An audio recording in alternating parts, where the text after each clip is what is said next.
It might be easy to think that the best state of mind to be in to perform at your best is some sort of like slightly stressed, highly focused, maybe even slightly angry or emotional in some way state, depending what you're doing. Like some people think it's better to be fighting, like you're stronger when you're angrier.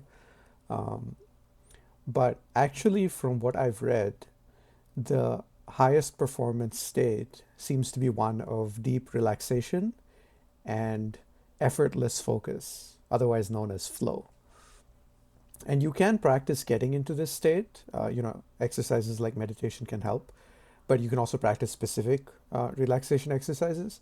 But what's interesting about this is that when you are relaxed, basically your entire body is working in sync with your mind, and you don't have these worries about the future or bad memories of the past clogging you up. So you're not dealing with anxiety or regret. You're simply in the moment, focused on what's here and now, and you're not worried about what can go wrong. You're not feeling a sense of stress. You're simply relaxed and focused and, in some sense, just completely present. And this can almost feel like the wrong state of being because there's this strange assumption that we almost have to be suffering to perform well. But I don't think that's necessarily true.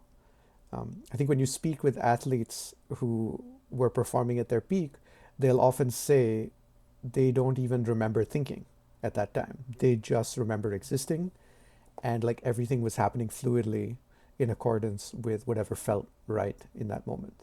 And that their instincts were aligned with reality so that things just worked out. They didn't have to analyze or consciously decide anything. And I do think it is possible to live this way in day to day life. It's pretty rare. I don't know how to get there exactly, but I think when you are in that state, you can achieve remarkable things and you'll feel this sense of connection with the world and everything around you. And it'll feel like things just fall into place and you don't really have to try. And I think this is something Bruce Lee discovered in terms of like effortless excellence, right? Without trying to push yourself, you could still succeed. And in some ways, the harder you try, uh, the more friction there is. Where when you let go of the outcome, things can get a lot smoother. So I think it's something worth trying. Is just try doing something where you want to perform well, but you usually do it in a state of stress or sort of clenched up, um, and just try relaxing during it and see how that feels. See what your performance is like. I think you'll find that you end up performing surprisingly well, and also it's a lot more sustainable. You don't get burnt out as easily. So yeah, give it a try.